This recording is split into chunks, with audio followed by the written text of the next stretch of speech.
Good morning student. आज हम अभिक्रमित विधि का अर्थ पढ़ेंगे कि अभिक्रमित विधि क्या होती है।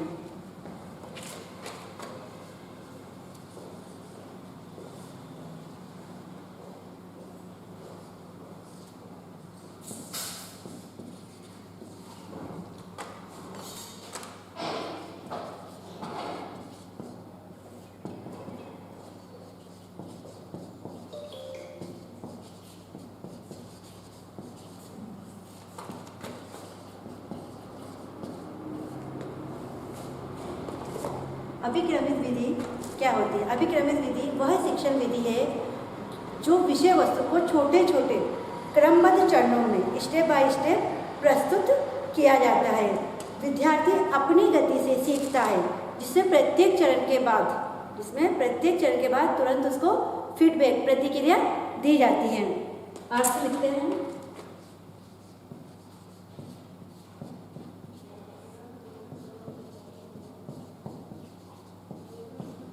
शिक्षण अभिक्रमित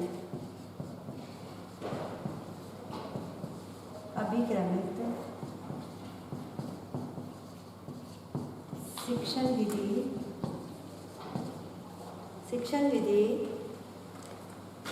वह विधि है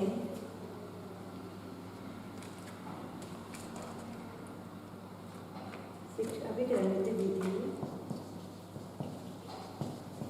वह शिक्षण विधि है जिसमें प्रत्येक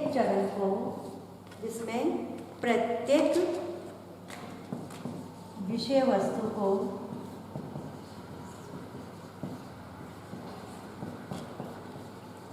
छोटे छोटे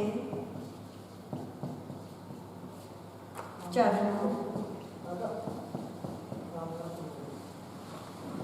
यानी स्टेप में छोटे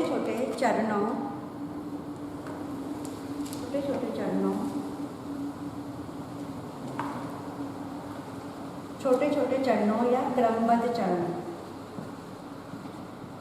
छोटे छोटे विषय वस्तु को छोटे छोटे क्रमबद्ध चरणों में प्रस्तुत किया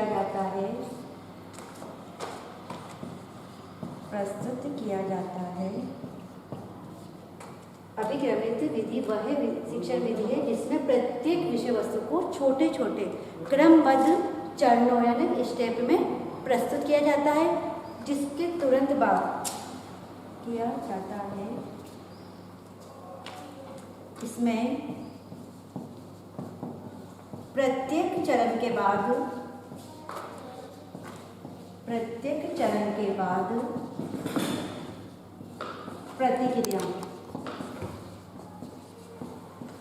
प्रतिक्रिया यानी कि फीडबैक दिया जाता है।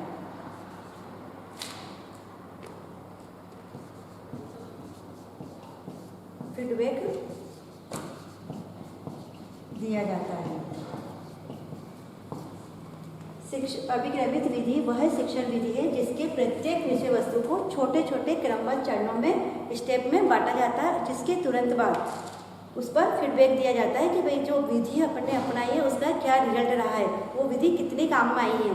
तो इसलिए प्रत्येक चरण के बाद उसमें फीडबैक लिया जाता है, प्रतिक्रिया दिया जाता है।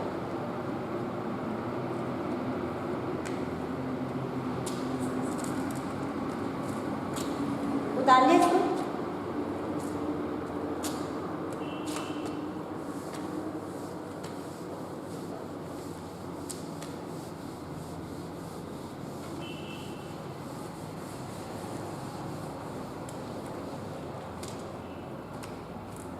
इसकी विशेषताएं होती है कि विषय को छोटे छोटे टुकड़ों में के भागों में बांटा जाता है। विद्यार्थी अपनी गति से सीखता है। कोई भी सिलेबस, जैसे मान लो कोई सिलेबस होता है तो वो यूनिट में विभाजित कर दिया जाता है। फिर यूनिट में विभाजित करने के बाद उसको टॉपिक वाइज लिया जाता है ताकि पूरे सिलेबस को कवर किया जाता है। छोटे छोटे में उसमें विभाजित कर दिया जाता है। तो और विद्यार्थी अपनी गति के अनुसार उसमें सीखता है। प्रत्येक चरण पर प्रतिक्रिया दी जाती है।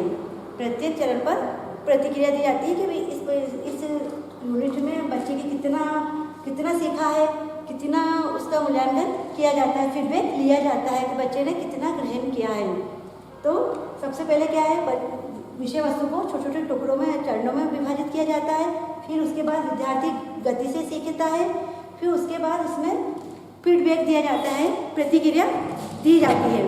फिर स्वयं अध्ययन पर जोर दिया जाता है। बच्चा स्वयं अध्ययन करता है, अध्ययन पर जोर देता है कि बच्चा स्वयं सीखेगा। उसके बाद उसमें कोई त्रुटि होती है तो उसका सुधार किया जाता है कि बच्चे ने कितना ग्रहण किया, कहाँ पर उसको परेशानी आ रही है, उसकी कहाँ पर त्रुटि हो रही है, तो उसका उसमें समाधान किया जाता है। सीखने में रुचि एवं सक्रियता बढ़ती है। इस तरह से छोटे छोटे भागों में बांटा जाता है, छोटे छोटे चरणों में विद्यार्थी स्वयं सीखता है और प्रत्येक चरण के बाद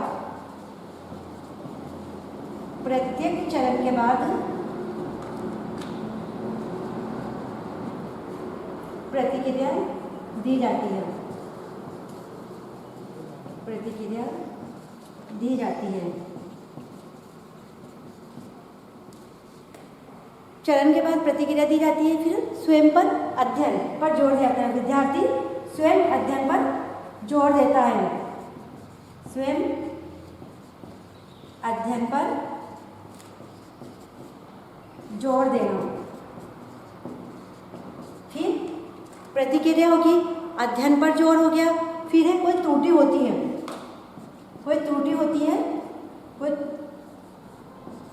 कोई त्रुटि हो तो सुधार करना। इससे बच्चा रुचि से और सक्रियता से उसमें सीखने की रुचि बढ़ती है। सीखने में रुचि और सक्रियता बढ़ती है। ये होगी इस विधि के विशेषताएं। अब आते हैं अपन, और ये विधि 3 प्रकार की होती है।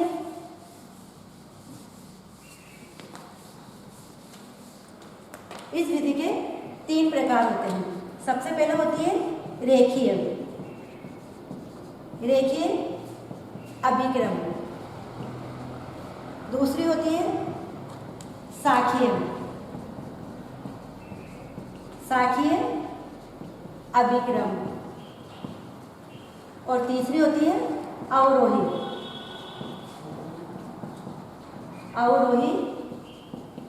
अभिक्रम। रेखीय अभिक्रम, इसको बाह्य अभिक्रम भी बोलते हैं, उपर नाम है इसके। और इसको आंतरिक उपागम भी बोलते हैं, अभिक्रम। और इसको अभिक्रम उपागम भी बोलते हैं। ठीक है। और इसमें इसकी विधि के प्रतिपादक है V.F. स्किनर। इस विधि के प्रतिपादक थे V.F. स्किनर। ठीक है। अर्थ हो गया, प्रकार हो गया। अब इस विधि के क्या गुण हैं, गुण देखते हैं। इसमें गुण है, सबसे पहला है व्यक्तिगत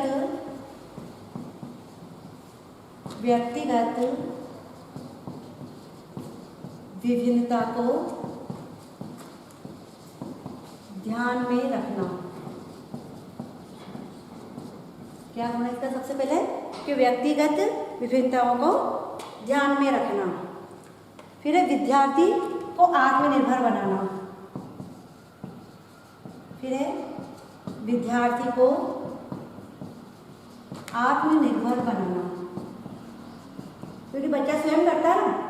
विद्यार्थी को आत्मनिर्भर बनाना। बच्चा स्वयं से सीखता है, मेहनत करता है, अभ्यास करता है, तो उससे बच्चे में कॉन्फिडेंस आता है, आत्मनिर्भर बनता है। सबसे मोस्ट इम्पोर्टेंट गुण होता है इसका। और इसमें जो सीखता है, सीखना स्थायी और प्रभावी होता है।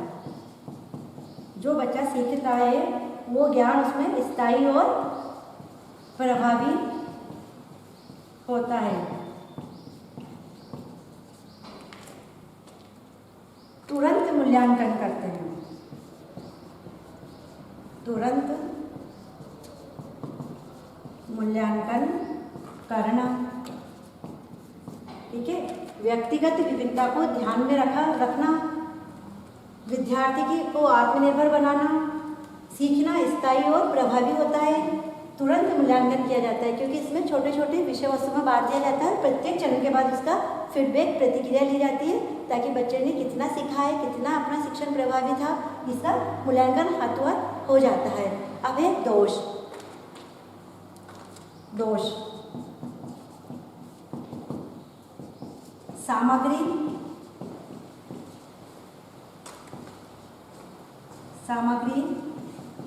तैयार करना,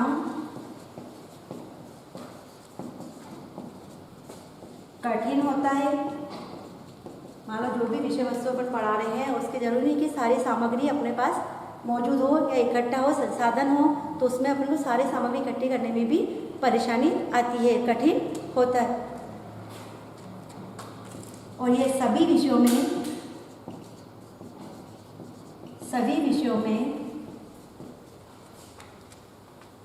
समान रूप से उपयोगी हो,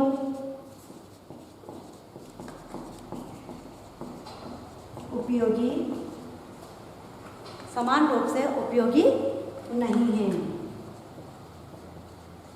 सभी जो विषय हैं उनमें समान रूप से उपयोगी हो या सभी में सार्थक हो, ऐसा इस विधि में इसमें नहीं है। ये सबसे में दोष है। इसमें शिक्षक की रचनात्मक भूमिका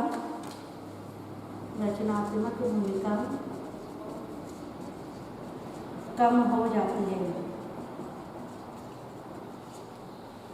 सामग्री तैयार करना कठिन होता है।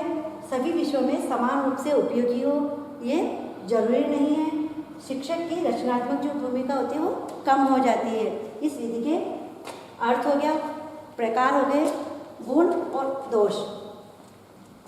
ये सारे नोट्स आपको बोर्ड पे भी है, आप इसको लिख भी सकते हैं। और ये आपके एग्जाम के अनुशासन विषय बोध का सेकंड यूनिट का आपके टॉपिक है, आपके सब्जेक्ट में भी काम आएगा, कंपलसरी सब्जेक्ट में भी, और आपके जो विषय से संबंधित है उनमें भी अपन इन विधियों का प्रयोग कर सकते हैं। तो एक पंथ दो काज हो रहे हैं आपके। ठीक है, धन्यवाद।